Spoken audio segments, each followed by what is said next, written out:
Mabuhay, aloha. My name is Jürgen Steinmetz, joining you from eTurbo News and the Breaking News Show, this time from Manila, Philippines, and from College Station, Texas. It's a beautiful day here in the Philippines today, nice and sunny and very warm. And Peter, how's everything in College Station? Well, it's a beautiful night here in College Station. We have dark skies, which is very typical of the night, but we do have a pretty moon, and we had a beautiful day, and we're expecting a nice, warm, and pretty day tomorrow with blue skies and nice white puffy clouds that'll be floating in the sky, which will make the place look even prettier. So I'm expecting we're going to have a nice night, and we're going to have an even better day tomorrow. It looks like here in the Philippines, everyone is getting ready for the upcoming election. There's a lot of campaigning, a lot of colorful T-shirts, telling people where you stand politically. But I also see a lot of guys with machine guns running around here in front of my hotel, what makes it a little bit scary. But it looks like it's everything around looks kind of peaceful. So let's hope it stays like this. Well, of course, the way things look and the way things are often very different. There's lots going on in the world, though. Certainly today in the United States, we did have some bad news for our economy. The economy shrunk. Instead of growing, it actually decreased. And when you compare that with the major inflation rate, which is taking place in this country and in Europe, that's got to have bad news for the tourism industry, because people don't spend a lot of money on tourism if they're afraid that they're going to need the money for food or for transportation or for basics. And one of the, I think, issues the tourism industry is going to have to face is the fact that we are seeing more and more the potential shrinking of the middle class. And the middle class is really the heart of tourism.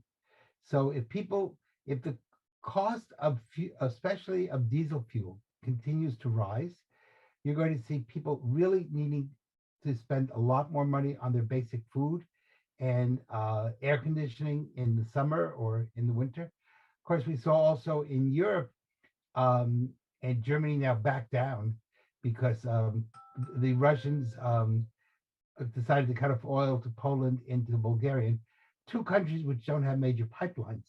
But this has really scared the Germans radically.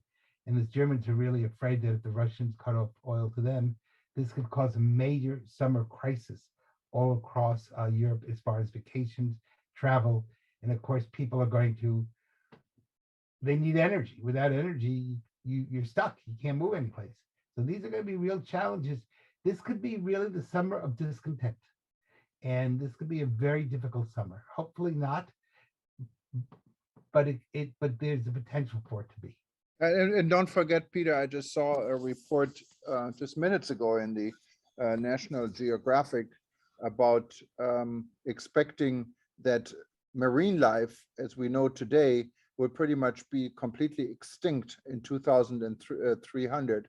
Obviously, you and I won't be here, or none of us will be here to see this, but it's still quite shocking if you think that maybe life on Earth would become impossible in a few hundred years.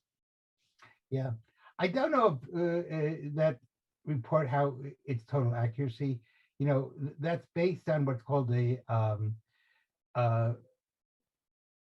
theory that actually started in the 1890s. I'm sorry, yeah, in the 1890s, based on the assumption that the Earth would be overpopulated by the year 1910, and that the world would start coming to an end. And by the way, they're predicting the end of marine life forever.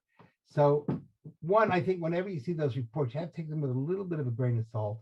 It's assuming that the world doesn't come together and one does not protect marine life. Two, that often these are miscalculations because they're based on a statistical model, which has tended to be more inaccurate than accurate on the whole. So we'll have to see. Of course, neither you or I will be here to turn to National Geographic in 300 years and say, you guys were wrong. But I think what you're really saying is it's important that we do have good conservation, that we work on ways of protecting the oceans, and that we work on ways of developing new food sources. Um, and that means that part of the problem is, of course, the green energy people. And what they're in many ways doing is they're hurting the environment terribly.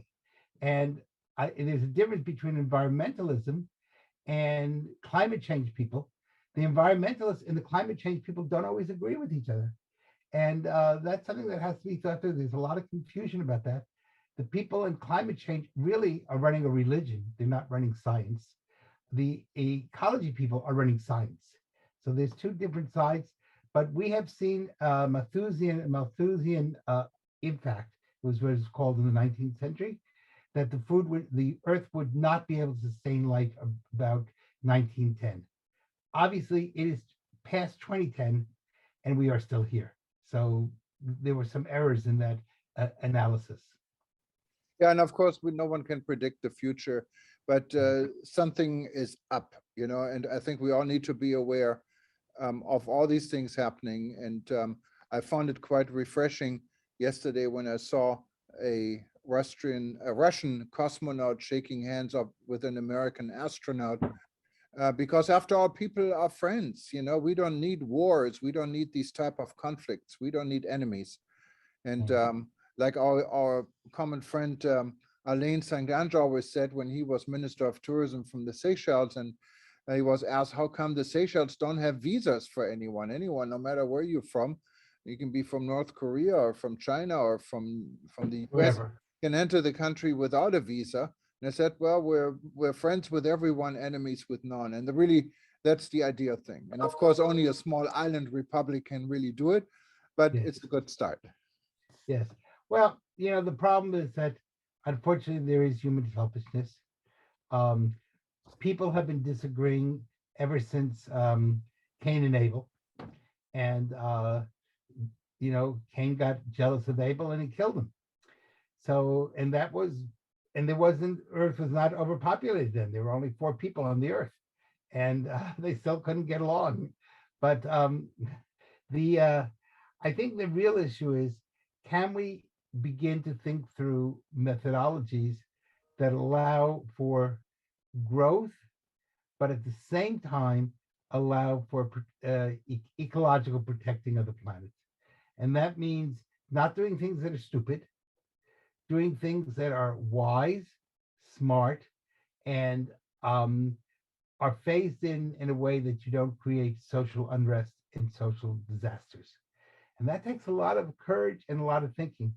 And the tourism industry is right in the part of that because, for example, you have a very famous senator in Hawaii who suggested that nobody be allowed to get on a plane until someone pointed out to her that Hawaii would then be totally cut off. And she said, oh, yeah. And so, people just kind of talk without thinking. And it's really important. Hawaii is famous for having politicians who don't always think. But it's really important. Hawaii cannot afford to say that we're all going to go to Hawaii on a canoe. It would be a little bit hard. I can agree with now, you. Now, Hawaii really has 3 systems. Either it's going to have to live with fossil fuel for a while, or it's going to have to move everybody to canoe, or you have to take everybody off the Hawaiian Islands and just say, sorry, these islands are now unlivable. Well, I don't think anybody wants a third. I will not go to Hawaii if I have to paddle on a canoe from California. Why not? It's very healthy. It would be healthy, but there's somebody to serve me my wonderful meal on the canoe. No Mai Tais on that trip. Yes, that's right. You don't have to be totally drunk. So that's a whole nother issue. And I think we're going to have to learn to live with fossil fuels and try to make them as clean and as functional as we can, especially the tourism industry, because there won't be a tourism industry without fossil fuels. That's just a fact. We may like it or not like it, but we got to think it through. Well, Peter, we have another segment today. We're going to go to Panama, and we're going to hear about Skoll Club International in Panama, and an interesting project. We're going to stay in the environment and in sustainable tourism, about a gentleman who has a tour company that deals with community tourism and involving local resources into a new concept for tourism in Panama. And he's part of our SCOL club in Panama. So we're going to hear from him. And unless there's anything else pressing today, No, I want to wish you a happy weekend, and I know you're looking forward to coming back to the United States on May 3rd. So yes, stay well. forward to that. And in the meantime, I'm going to enjoy the Philippine hospitality, and we see you very soon. Bye-bye. Take care. Thank you. Bye-bye.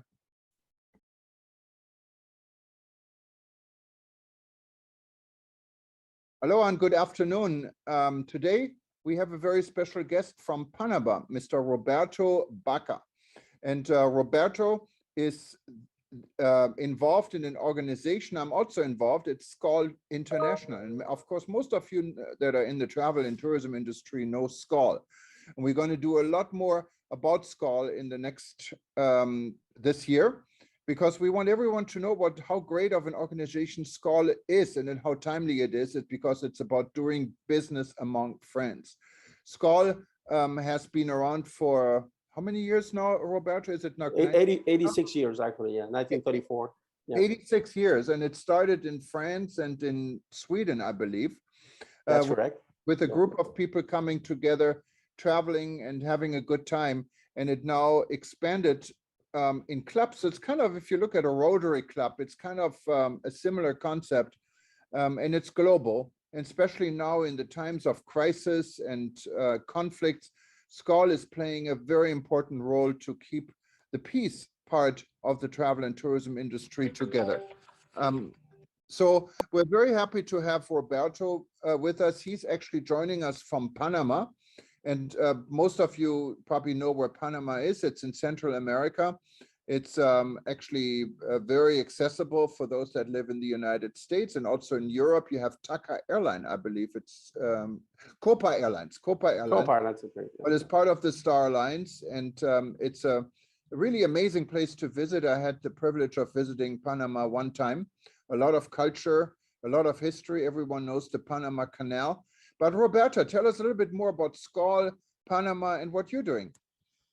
Well, we're pretty much, just following what our president in SCOL International has said that we should do, right? It has the number of new members is one of our goals.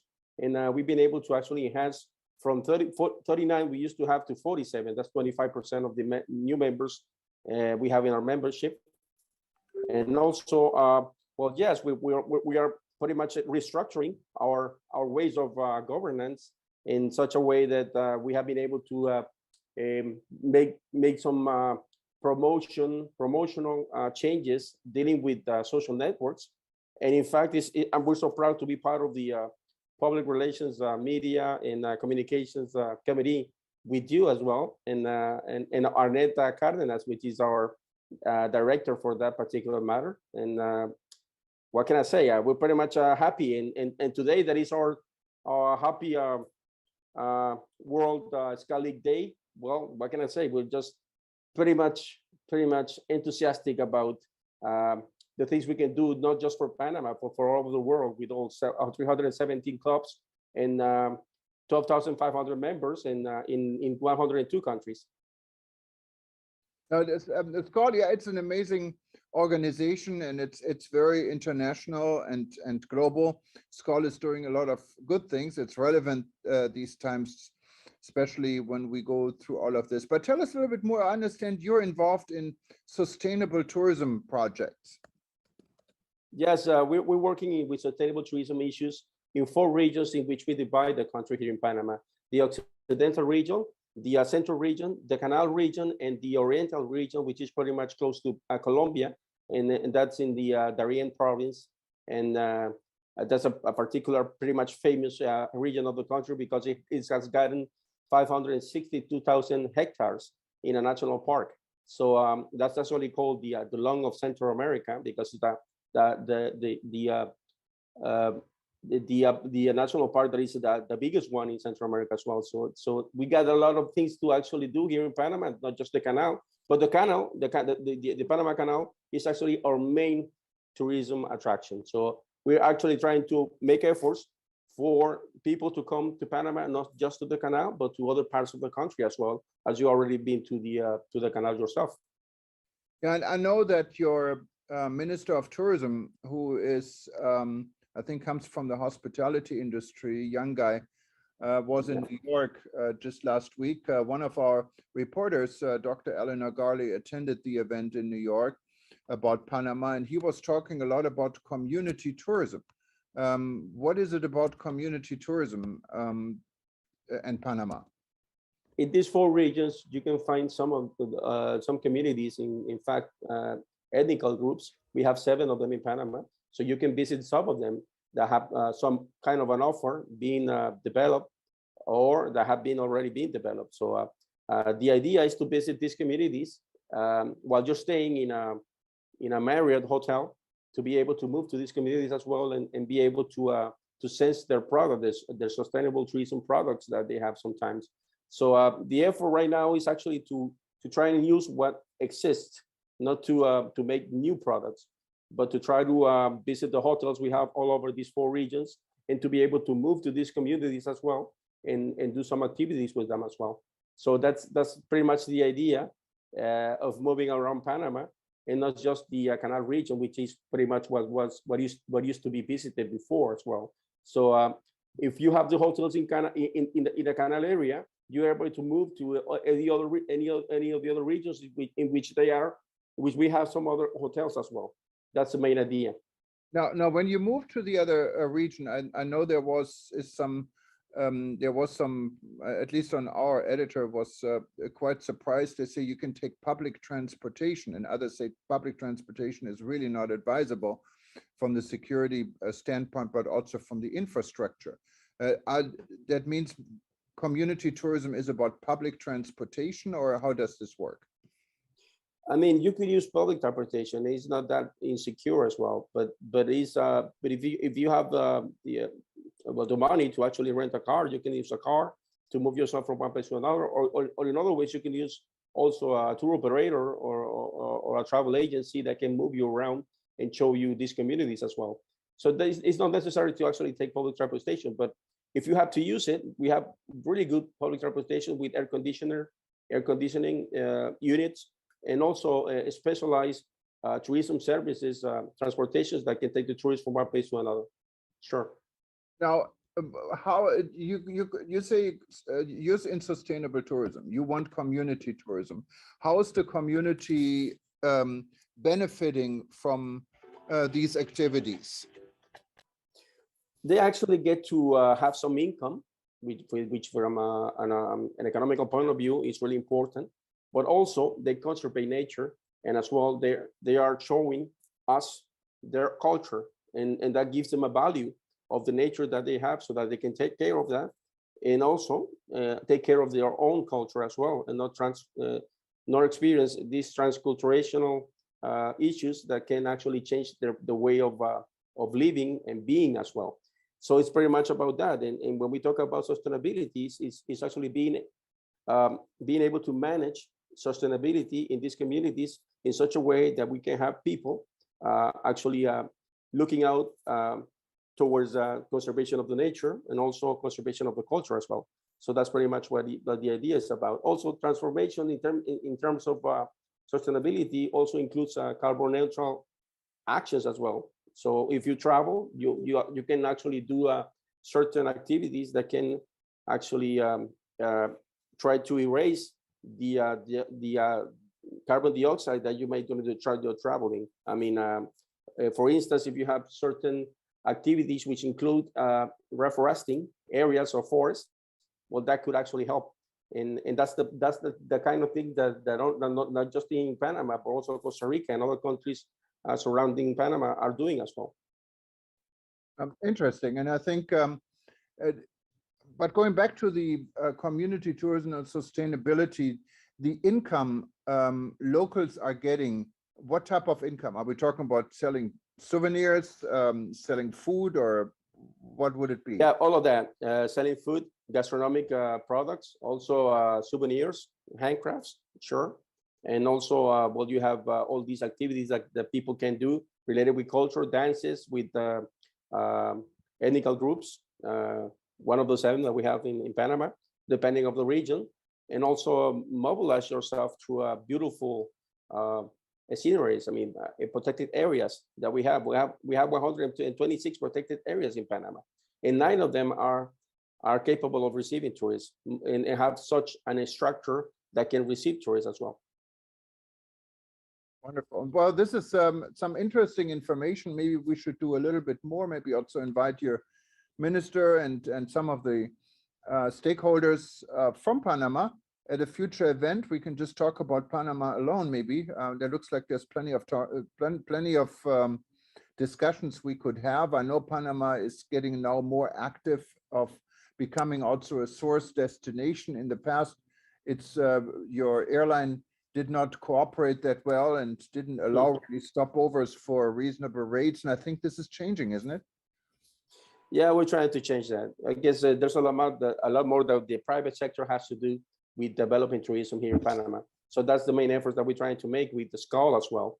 Actually, we have many of our members have very much a big influence in what the private sector has to say about developing tourism. We cannot be romantic. I mean, it's not about taking a person, a tourist, to a community to not have a good experience.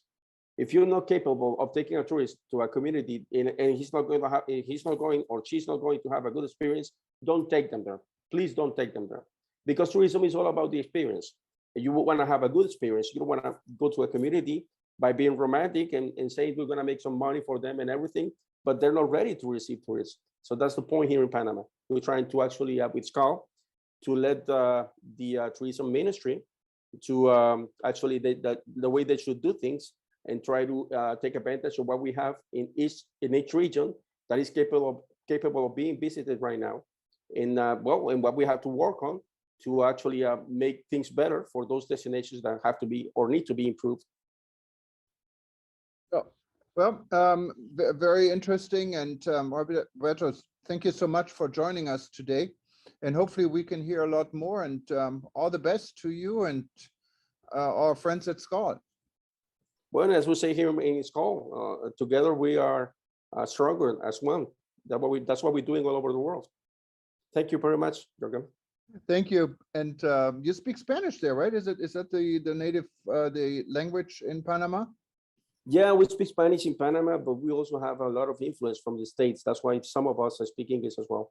Yeah. No problem with English. Okay. No problem with English. That's correct. All right. Okay. Take care. Okay. Ciao. Same to you. Same to you. Thank you.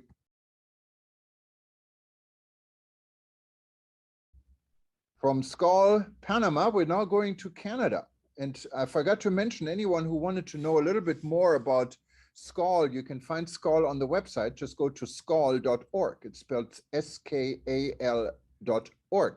You can also, when you're at eTurbo News, click on our partner page, and you also find this blue logo from SCOL, and you can search and you find many articles about SCOL and what they're doing. It's a wonderful organization. I'm very proud to belong to it. And today we're also going to speak, and he's standing by, to Dennis Smith. He is in Winnipeg in Canada. Fantastic city. Anyone of you haven't traveled to Winnipeg, it's the place to go if you like human rights, because there's a human rights museum I visited before, what is quite amazing. And it's if you really like wide open spaces, that's the place to go. And Dennis Smith is the executive director, I believe, for SCOL Canada. Welcome, Dennis. Well, good morning from Canada. Tell us a little bit more about you, about SCOL in Canada, and how's everything going? Well, you know, it's been certainly a challenging last couple of years, but you know, we have a very, very strong core of people in Canada that have been very involved with SCOL. Personally, I've been involved for about 15 years, and I've had the opportunity to travel to about 10 North American conferences, as well as about 6 international conferences. And it's a fantastic organization to make connections worldwide on a business-to-business basis, as well as just social connections. So it's been very, very rewarding for myself personally. And Skull, how many Skull clubs do you have? Because Skull is built on local clubs. It's really a Yeah. global organization, but with a strong local flair, because every Skull club kind of works almost independent under Yeah. one global roof, right? Absolutely, yeah. We have 15 clubs currently in Canada, and we're continuing to work on trying to develop new clubs. We kind of look for that grassroots approach in terms of even building new clubs, where we have a category of membership called active individuals. So we try and get people locally to join to form that foundation. We work with them on helping them understand the organization, and then eventually building up so they actually have a club in their area as well. And I know you guys have been really active. I remember the cruise I went on. It was a Skull annual conference. It went up Halifax and some of the beautiful sites on the Atlantic Ocean, far away from Winnipeg, I guess. But I think That's right. you guys from Skull Canada put this all together, and I still remember this was a great event, because Skull is also about fun. It's about partnership. Yeah. It's about friendship, and it's about business. And yes. So what are your goals for this year? We're all coming out of a pandemic right now and trying to get back to normal. Well, you know, we started our process last year. We understood that there were going to be a number of members dropping off because of the pandemic and people's businesses suffering. And so we really started to strategize on recovery. And so we started building a plan, and we actually launched a very aggressive plan across Canada. Like we have made funds available to our clubs that they can access. They can also access funds from Skull International, and we can help them develop innovative events to attract people to come and experience Skull. So we've set aside, currently we have about $10,000 Canadian that we've set aside, and we're prepared to invest more. And we're asking the clubs, come up with something creative and innovative that you want to do. But the other part of this is that every organization has champion recruiters. And so we set out a program to actually recognize those people that are the strong recruiters, because they're the ones that help build the organization. So we're actually having a draw at the end of the year for every new member or returning member. The individual or the club has their name entered in a draw, and we're going to be drawing about for about $1,500 in Visa gift cards. So we want to recognize people that are helping us grow. And you're talking about a little bit Young Skull, and Young Skull, it's really the future. Young people are the future of anything, and also the future of Skull, right? Because sometimes Skull has this image of being a club of very seasoned people, because in the past only CEOs, I believe, were able to join the club, and that has all changed a little bit, didn't it? Absolutely. Your word "seasoned" is certainly a good one to use. I belong to that club now, so what can I say? Don't we all? But that is the challenge of the organization. It does reach the more senior upper management and senior management levels. So by default, you're going to have more mature people.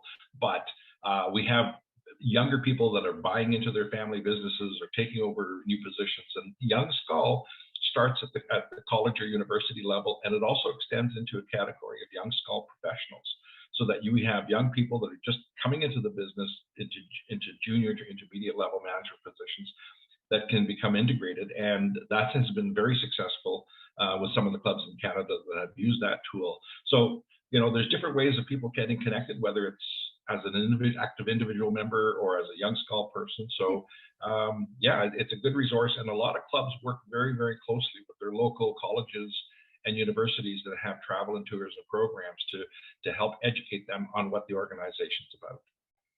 Well, and so if you had a wish list, what cities in Canada should have a Skull club and don't have one yet? Well, I could name off about 100 cities. Unfortunately, our capital, Ottawa, it's a very challenging market. We used to have a club there, but we don't. We've tried a couple of times to reestablish it, but it's a very, very challenging market to hold people's attention. We have some maritime provinces that were really, really hit hard with the pandemic, and tourism is like everything in those markets. And we had 2 clubs, and they are currently on hold because they've just lost too many members. So that's kind of a big focus for us to help them recapture those members and then reestablish those clubs. So, I'm hoping over the next couple of years that we'll get back up towards about, 18, 19 clubs and have really good representation from coast to coast. Wonderful. And one last thing, doing business with friends, what does it mean for you guys in Canada? Well, we've actually taken a step further. In Canada, we've actually launched a satellite program, which we call Connect the Skull Way. And it's part of our Canadian platform where, it's actually available to any member worldwide, but it is driven in Canada primarily. We really see connecting in three key areas. One is on a business-to-business basis. Secondly is on that social network, creating new friends. And thirdly is on the personal travel side, where you can reach out to any club anywhere in the world and ask people for help for, maybe a special arrangements for accommodations or travel information or just local connections. So we drive that as the primary benefits of the organization. And that's really the nice thing about Skull, because when you travel and there's a Skull club, you can feel like you're at home because you're welcome to attend and to be part of the local scene, and you probably make new friends, right? That's one of the ideas, I believe, behind Skull. Absolutely, and you're right about that. Like the cruise out of New York that went up to Halifax, we were at an international conference in Australia, and my wife and I planned on staying longer, but we didn't have any plans, and we met some wonderful people in Australia who said, "Come on up, come visit us," and we ended up staying at these wonderful places along the Gold Coast, and it was just all spontaneous connections with people. So it happens that at that level, and you go to these conferences and you meet with people that you met 10 years ago, and it's like you're meeting your best friend. It is that kind of a connection in the organization. And that's what we need, especially in today's age with war and everything else going on. And Skull has actually, not Skull Canada necessarily, but the Skull clubs in Europe and Romania, we had a session on all these wonderful things they have been doing to help refugees from Ukraine. So it's really a good organization to belong to. And no matter where you are in the world, if you don't have a Skull club, think about forming one. If there is a Skull club in your region, join it. Just go to skull.org, I believe is the website. And you can sign up. And if you have any difficulties, feel free to contact us. I'm a Skull member also, and we'd be happy to help you wherever we can to be part of our community. And it's a lot of fun, I can tell you that. Well, Dennis, thank you very much for joining us. And for everyone else, please stay tuned. We're going to go to Manila, Philippines. And today was the start of the Coffee Festival 2022. What's also a lot of fun. We have just some short scenes from the opening today. And after this, we're going to say goodbye. Aloha, mabuhay. I'm in the Philippines right now. And bonjour. I guess in Winnipeg, they speak English for most part. Good night. Goodbye. And if you wanted to see any of our events, anytime, go to breakingnewsshow.com. It's linked from all our websites. You can watch us again. And this will be repeated over the weekend. So just stay tuned, or if you're on any of our website and you feel like watching us and you don't see the live stream, just click on it anyway. It's going to start over and you can see us again. And also for everyone, have a wonderful weekend. Stay safe, and hopefully the world remains as peaceful as possible. Thank you very much, and see you soon. Aloha.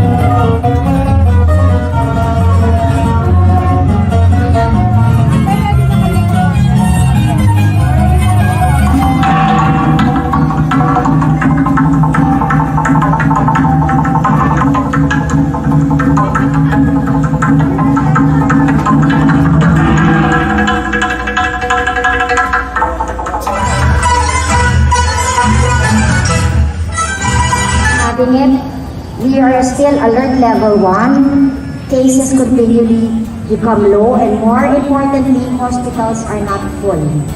And a lot of hospitals have already removed their COVID ward. It's because of your passion and perseverance for this advocate that we are here today, and I congratulate all of you for doing so. You have shown faith in our produce, our farmers and our consumers, international and local. But Rich, you might be very pressured because, you know, His Excellency was telling me they have the best coffee.